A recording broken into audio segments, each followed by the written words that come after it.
नमस्कार, मैं हूं आपका दोस्त विजय विद्रोही। आप मुझसे जुड़ चुके हैं, इसके लिए आप सबका तहे दिल से शुक्रिया। अगले 7-8 मिनट में आपसे जुड़े रहने की कोशिश करूंगा। तो बीजेपी में तो हर कोई कह रहा है अब की बार एनडीए 400 पार। इंडिया के लिए कहा जा रहा है अब की बार इंडिया 300 पार। लेकिन कांग्रेस के लिए कोई नहीं कह रहा है कि अब की बार कांग्रेस 100 पार। तो क्या कांग्रेस 100 पार आई जा सकती है, इसकी विवेचना करने की कोशिश करते हैं। देखिए, बीजेपी के लिए कुल मिलाकर कहा जाता है कि बीजेपी 150 से शुरू करती है। यानी बहुत कम हुआ तो भी बीजेपी की 150 से नीचे ज्यादा सीटें नहीं आएंगी। लेकिन कांग्रेस के लिए तो मोदी जी कह रहे हैं कि शहजादे की उम्र से कम सीटें आएंगी, यानी 53 सीटें। ममता 40 की बात कर रही हैं, कुछ लोग और 44 की बात कर रहे हैं। तो कांग्रेस का न्यूनतम क्या है जो हर हालत में इस बार उनकी लोकसभा चुनाव में आएंगी ही आएंगी।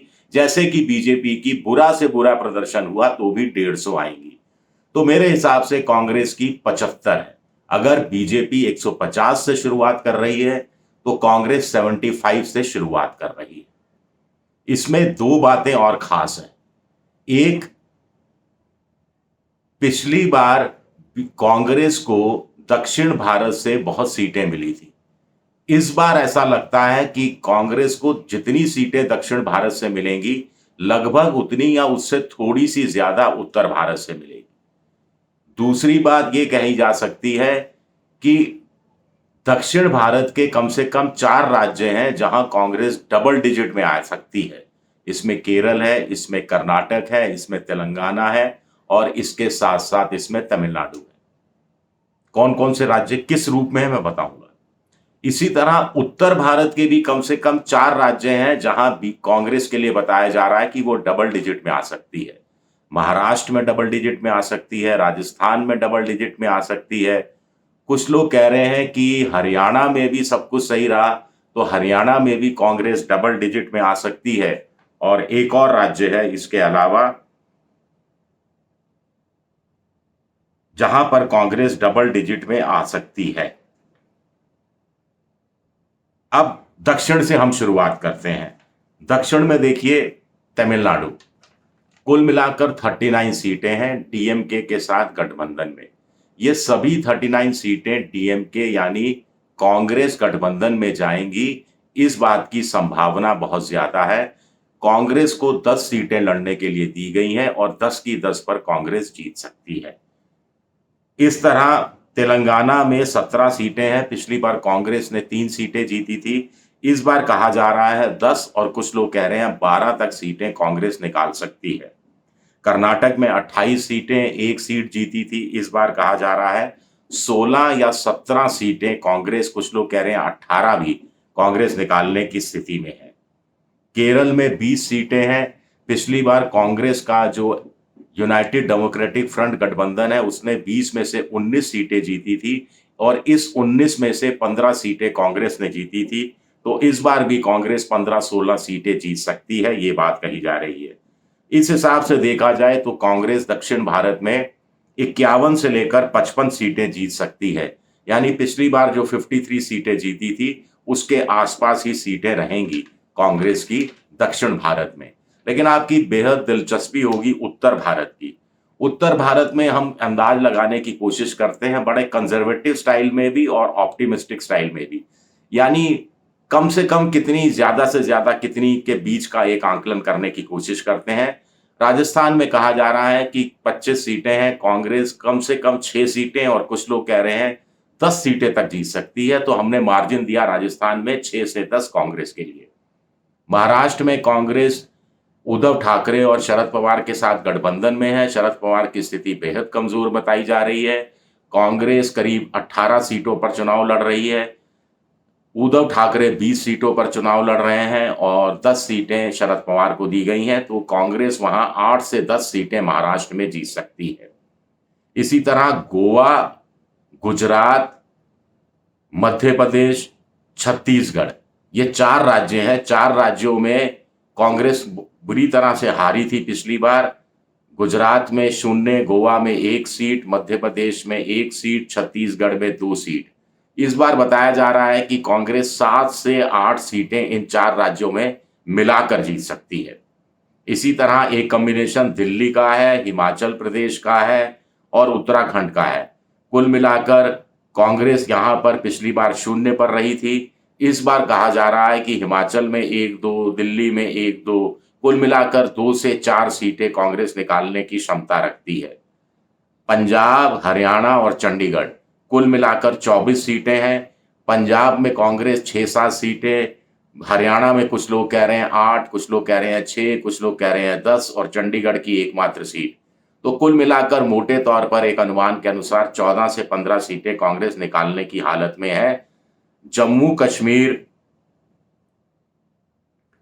और अगर हम बंगाल की बात, जम्मू कश्मीर और लद्दाख की बात करें तो 2 सीटें कांग्रेस निकाल सकती है।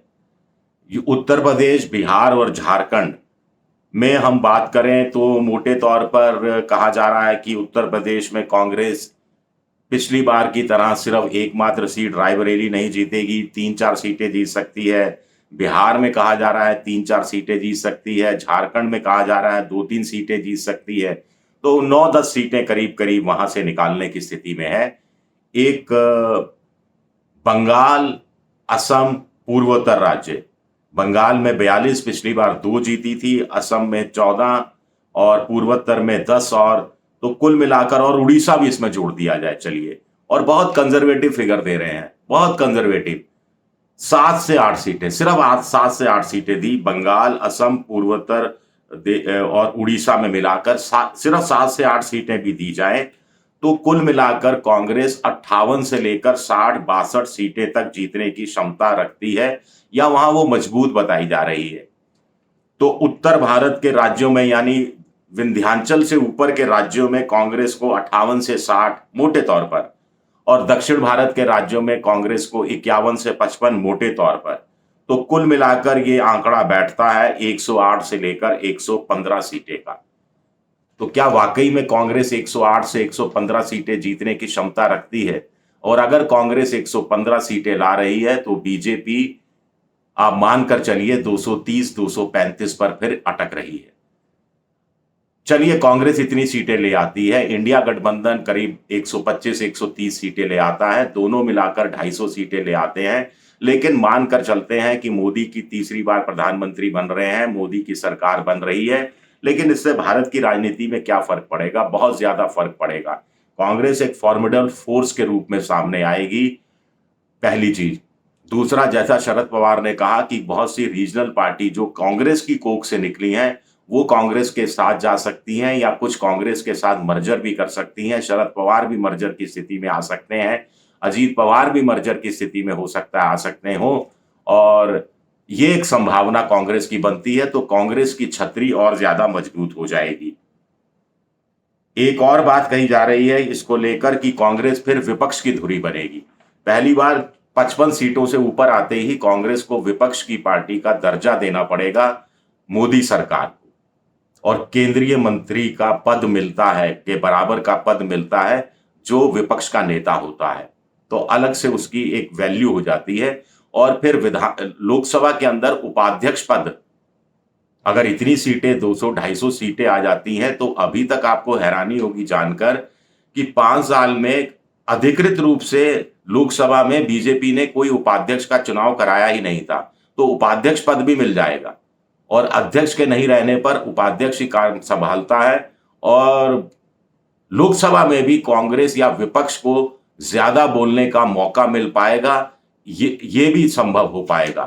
तीसरी बात ये होगी कि ऐसी स्थिति में कांग्रेस के पास लोकसभा चुनाव के बाद, या विपक्ष के पास लोकसभा चुनाव के बाद जो आने वाले विधानसभा चुनाव हैं वहां पर पुरजोर तरीके से बीजेपी के सामना वो कर पाएंगे, और राज्य भी हो सकता है निकालने में कामयाब हो जाए, क्योंकि महाराष्ट्र और हरियाणा दोनों जगह, हरियाणा में खास तौर से बीजेपी तो वैसे ही डगमगाई हुई है, वैसे ही जो नई सरकार, जो नए मुख्यमंत्री हैं सैनी साहब, उनके सामने बहुमत जुगाड़ने का चक्कर हो रहा है, बहुमत से भी वो आंकड़े से एक दूर बताई जा रही है।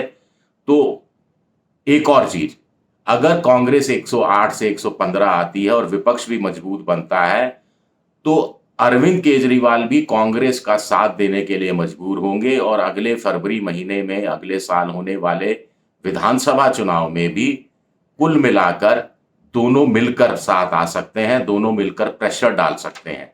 तो भारत की राजनीति में बड़ा परिवर्तन आ जाएगा। शुक्रिया मेरा ये वीडियो देखने के लिए। पसंद आए तो लाइक कीजिए, सब्सक्राइब कीजिए, शेयर कीजिए। शुक्रिया आपका, बहुत बहुत शुक्रिया।